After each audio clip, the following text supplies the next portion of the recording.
অনেকদিন পর নিজের হাতে ট্রাই করলাম নেহারি। চলেন দেখা যাক কিরকম হয়েছে আমাদের নেহারিটা।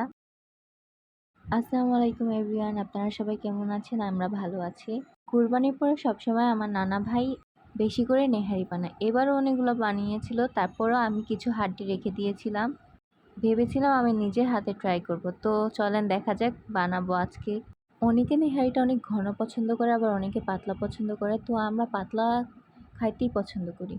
তো ফার্স্টে হচ্ছে কি আম্মু মাংসটার জন্য যে গ্রেভিটা থাকে ওটা ভালো করে এখানে জাল দিয়ে নিচ্ছে। এটার মধ্যে মাংসের সব মশলা দেওয়া হয়েছে, যা যা আপনারা মাংসে দেন, মাংস কষানোর জন্য ব্যবহার করেন, সবই এখানে দেওয়া হয়েছে। এটা একটু কমে গেলে যখন একটু তেল বের হয়ে আসবে তখন আম্মু এখানে হাড্ডিগুলো দিয়ে নিবে। তো আমাদের হাড্ডিটা অনেক বেশি হয়ে গিয়েছিল, এই কড়াইতে হয়নি আর নাড়াও যাচ্ছিল না। তারপর আম্মু কি করবে, আম্মু আরেকটা পাতিলে হাড্ডিগুলো ট্রান্সফার করে।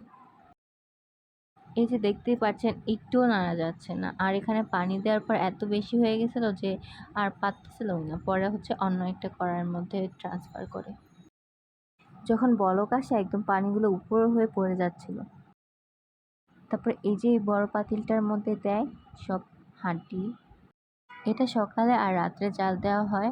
এটা জাল দিলে হাড্ডিগুলো একদম একদম নরম হয়ে যায়, মোমের মতন পাতলা হয়ে যায়। আর আমরা এগুলা ৫-৬ দিন জাল দিয়ে তারপরে খাই। এই যে দেখেন ৭-৮ দিন পর কি হয়েছে, অনেক সুন্দর হয়েছে। আর হাড্ডিগুলো সবগুলো অনেক নরম হয়ে গিয়েছে, আর সব মাংস তারপর হাড্ডিতে যে মশলাগুলো সব বের হয়ে গিয়েছে। তো এই যে সকালবেলা আব্বু রুটি নিয়ে আসছিল, তন্দুর রুটি দিয়ে এটা খাইতে অনেক বেশি মজা লাগে আর আমার অনেক ফেভারিট। তো এই যে আম্মু এখানে আমাকে দিল, আর এখন আমি নিয়ে তারপরে খাবো। দেখতেই পাচ্ছেন কত সুন্দর হয়েছে নেহারিটা, আর কালারটা অনেক বেশি সুন্দর আসছে। আর আগেই তো বললাম আমরা পাতলা নেহারি খাইতে পছন্দ করি। অনেকে দেখি কি ঘন করে অনেক, কিন্তু আমরা ঘন পছন্দ করি না বেশি একটা। জীবনে প্রথম আমি এই নেহারিটা ট্রাই করেছি। আমি আর কি নাড়ি নাই, অনেক গরম ছিল, এর জন্য আমি সব মশলাগুলো বলে দিছি, আম্মু শুধু নাড়ছে। তো তখন আমরা হচ্ছে ঘুমাইতেছিলাম, তাই আম্মুই নিজে ভিডিওটা করে নিয়েছে। Thank you for watching. আমাদের ভিডিওতে লাইক, কমেন্ট অ্যান্ড শেয়ার করবেন, আর সবসময় আমাদের পাশে থাকবেন। থ্যাংক ইউ সবাইকে। আল্লাহ হাফেজ।